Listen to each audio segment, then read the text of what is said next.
Hello and welcome to Express News. In the next half an hour, we'll get you all the latest news and updates. My name is Abhishek Mahajan. Let's start with our top story. Prime Minister Narendra Modi and President of Mongolia Khurel Sukhna on Tuesday witnessed exchange of MOUs between India and Mongolia, boosting cooperation, aligning with India's Act East policy and Mongolia's third neighbor diplomacy. Addressing a joint press conference, PM Modi said that both countries support a free, open, inclusive and rules-based Indo-Pacific. We also work together to empower the voices of the Global South.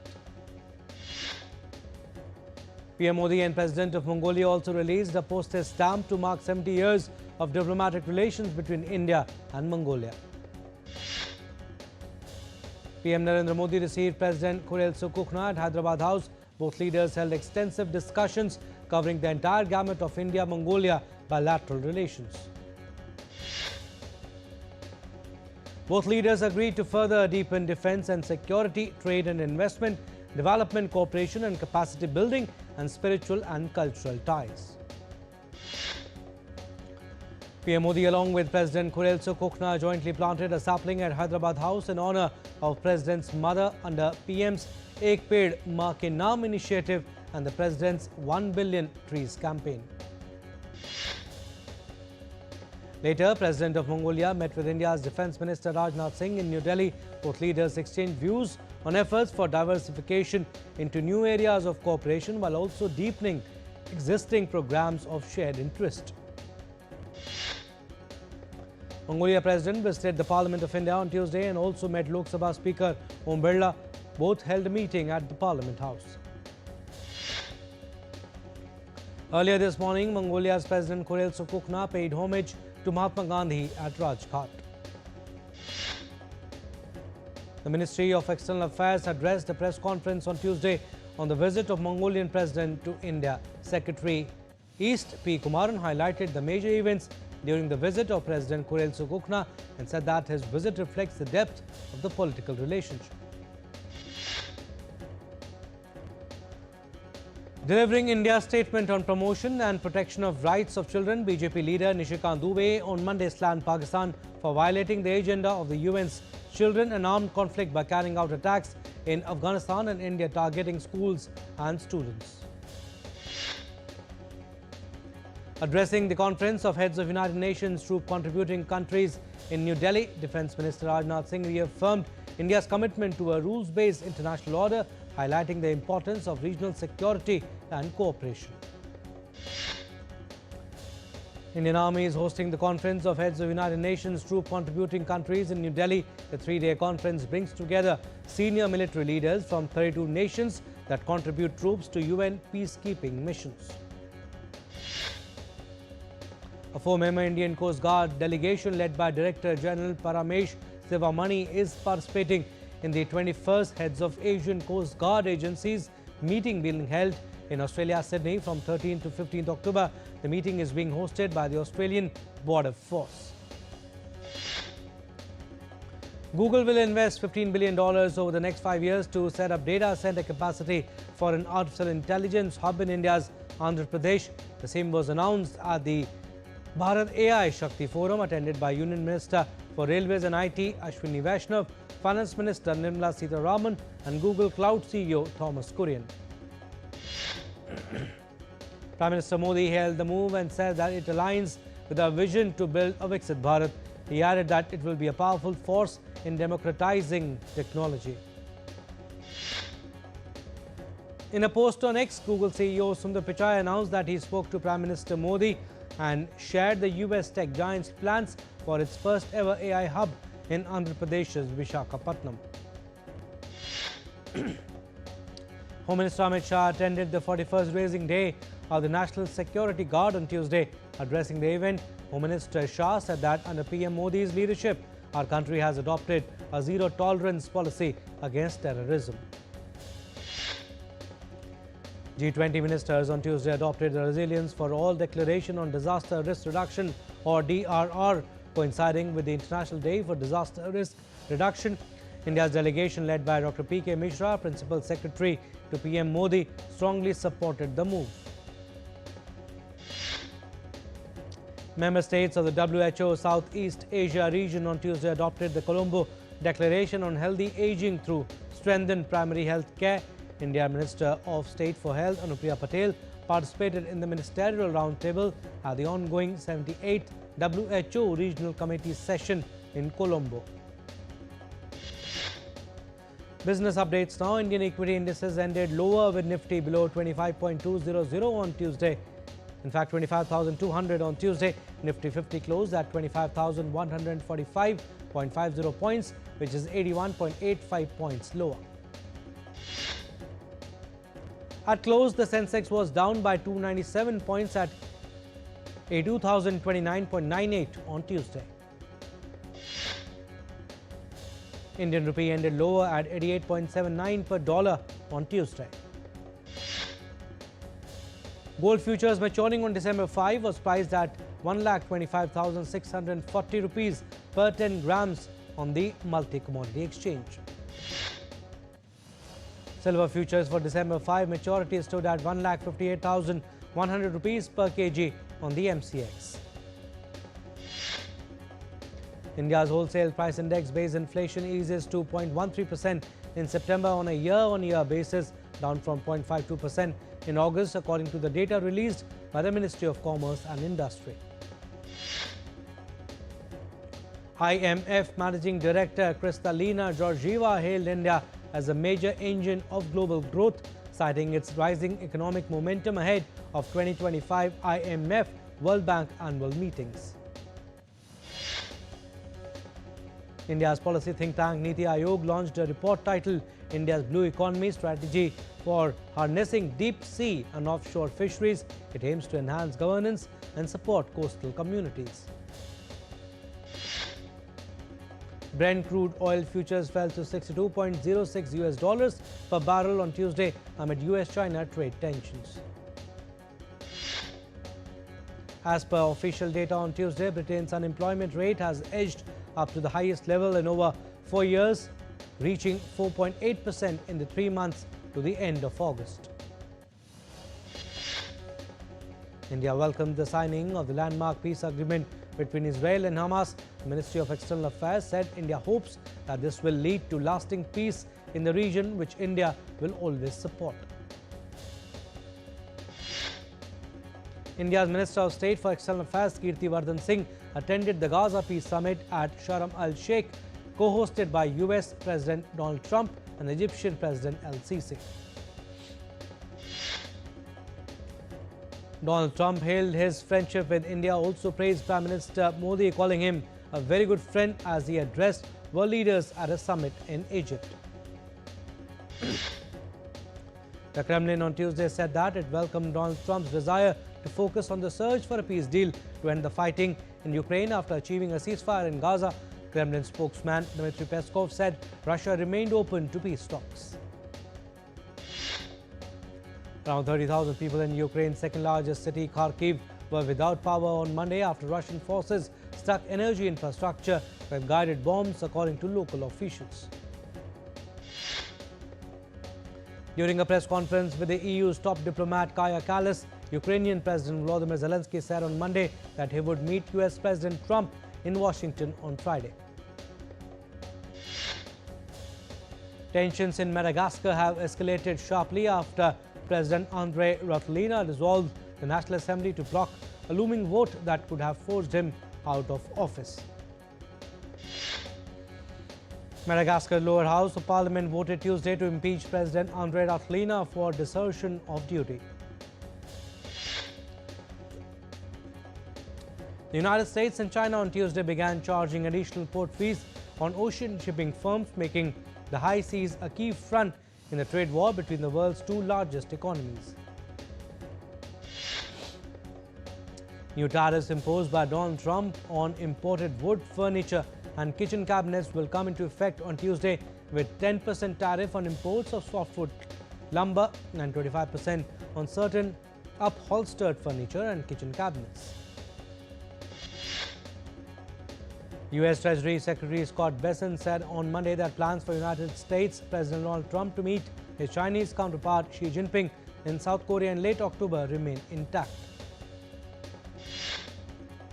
French Prime Minister Sébastien Lecornu addressed the National Assembly on Tuesday.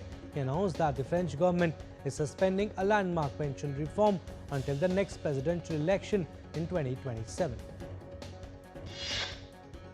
India's Minister for Environment, Forests and Climate Change, Bhupendra Yadav, participated in the pre-COP30 ministerial roundtable in Brasilia on Monday.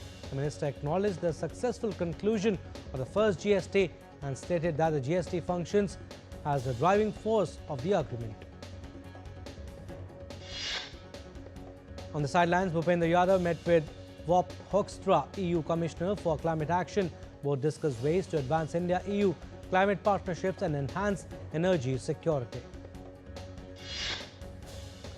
Delegates from 67 countries convened in Brazil's capital on Monday for the opening of the pre-COP30, a key preparatory meeting ahead of the United Nations Climate Summit.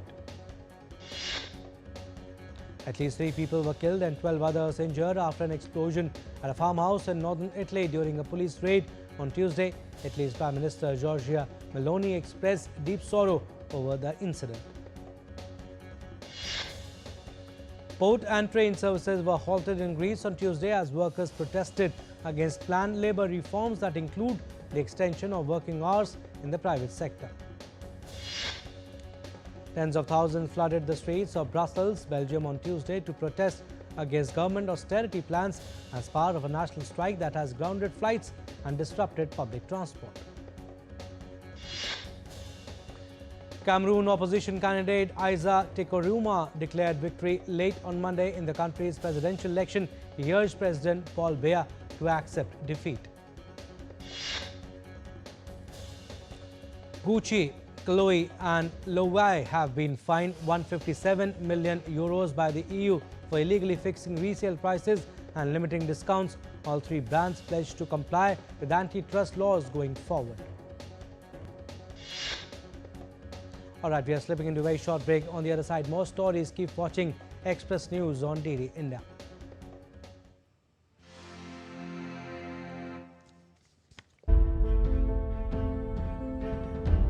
There's so many invaluable artifacts that the British have taken from our country. They robbed us of our self-respect. They robbed us of our honor.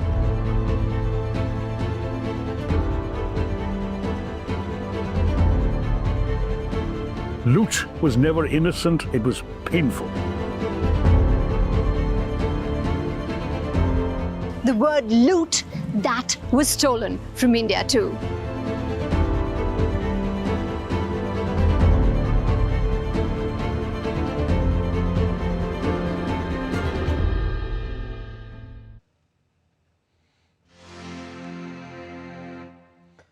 Welcome back. You're watching Express News on DD India. Some more stories.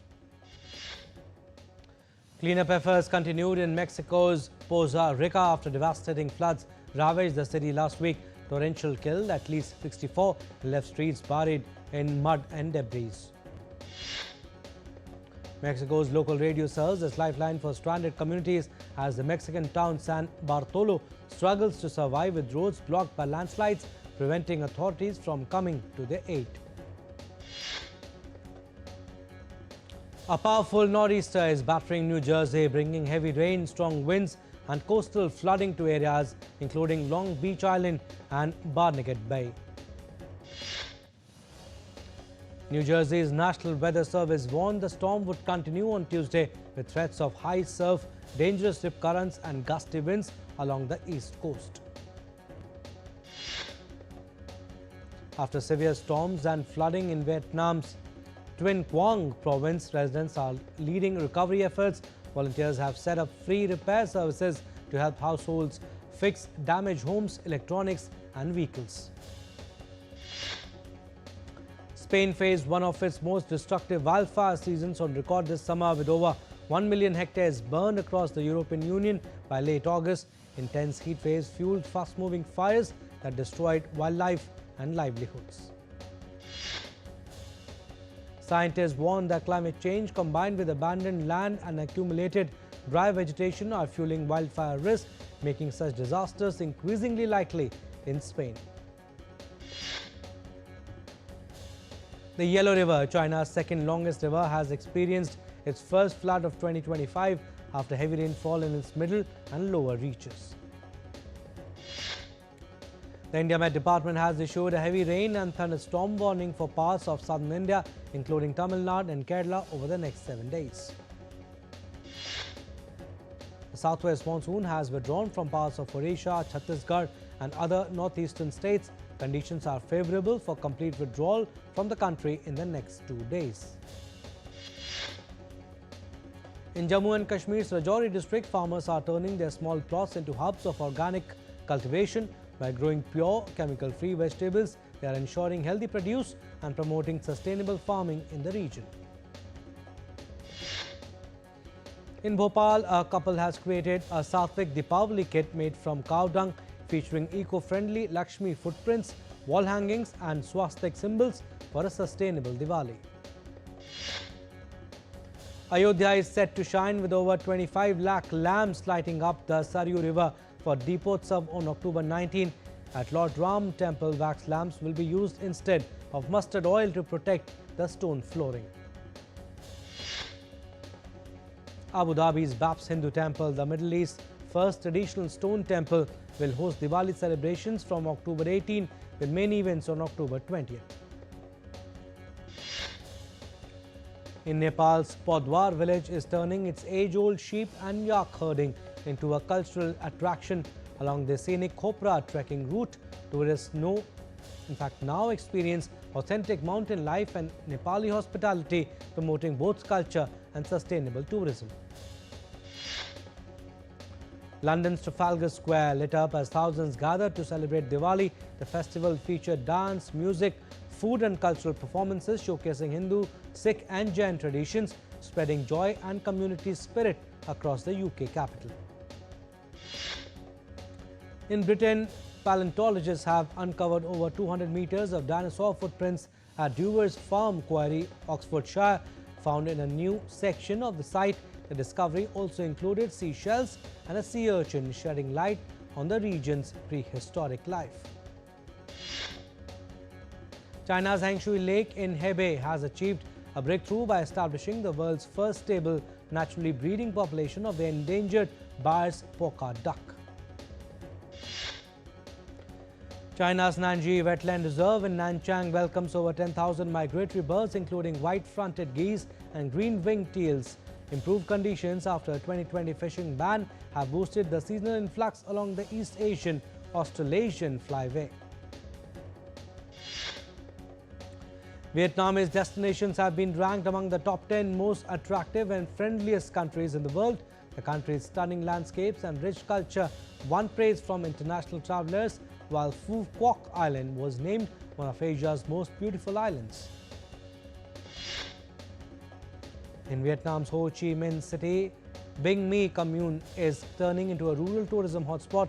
Visitors can harvest cassava, taste local delicacies and enjoy a peaceful, eco-friendly escape just minutes from the city centre. The Museum of Traditional Vietnamese Medicine in Ho Chi Minh City preserves centuries-old healing practices.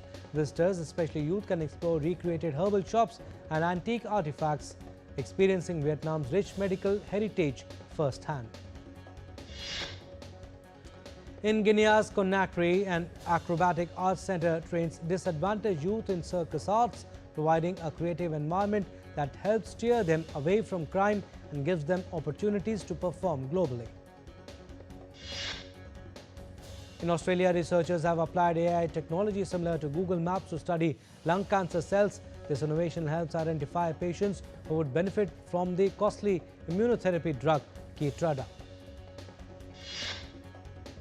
After nearly 2 decades, Gustave Courbet's iconic self-portrait, The Desperate Man, returns to Paris's Musée d'Orsay. The haunting 1840s masterpiece arrives on a 5-year loan from Qatar museums.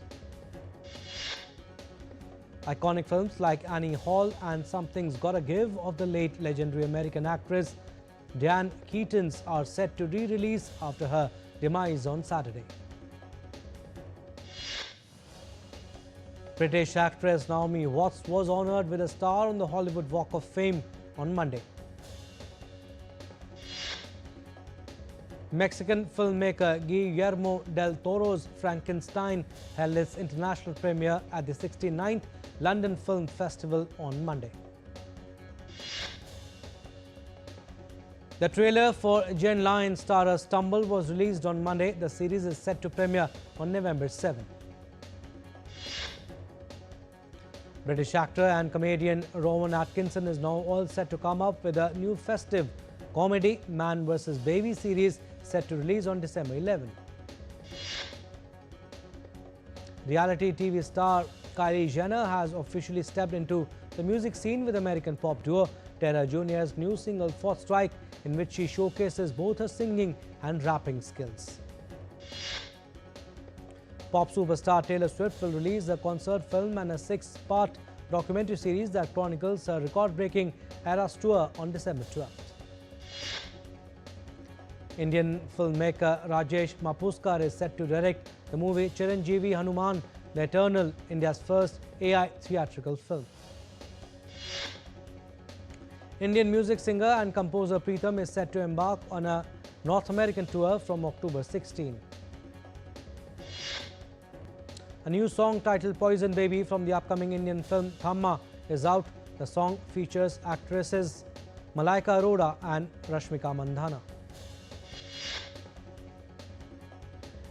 Sports now. India sealed a decisive 7-wicket victory over the West Indies in the second test at Arun Jaitley Stadium in Delhi, completing a dominant 2-0 series sweep on Tuesday. Kuldeep Yadav was adjudged player of the match for his superb bowling, while Ravindra Jadeja was named player of the series for his all-round performance. Shubman Gill led India now sit at the third place on the World Test Championship points table. India head coach Gautam Gambhir heaped praise on Shubman Gill's leadership following their Test series sweep. South Africa secured a thrilling 3-wicket win over Bangladesh in the ICC Women's ODI World Cup group stage. South African skipper Laura Wolvaert admitted that the lack of contributions from the top order is not ideal, but the lower order chipping in with runs is a positive sign. Australia will miss the services of leg spinner Adam Zampa and wicketkeeper Josh Inglis in the first home ODI against India in Perth on Sunday. Matthew Kuhneman and Josh Phillip have been called in as replacements for the much-anticipated series. The 3-match series between India and Australia will commence on October 19. Canada's men's national soccer team trained in New Jersey ahead of the international friendly against Colombia on Tuesday night. Fans erupted in celebration as Cape Verde made history on Monday by qualifying for their first ever FIFA World Cup. Cape Verde defeated Eswatini by 3-0 in the final group match to top Group D, finishing ahead of Cameroon. Ivory Coast will adopt an attacking approach in their crucial final World Cup qualifier against Kenya on Tuesday. Nigeria's Super Eagles and Benin's national football team intensified preparations ahead of their World Cup qualifier. Spain are hoping to continue their dominant start to World Cup qualifying when they host Bulgaria in Valladolid's Jose Zorrilla Stadium on Tuesday. Well, that's all we have in this edition of Express News. You stay tuned for more news and updates. Namaskar.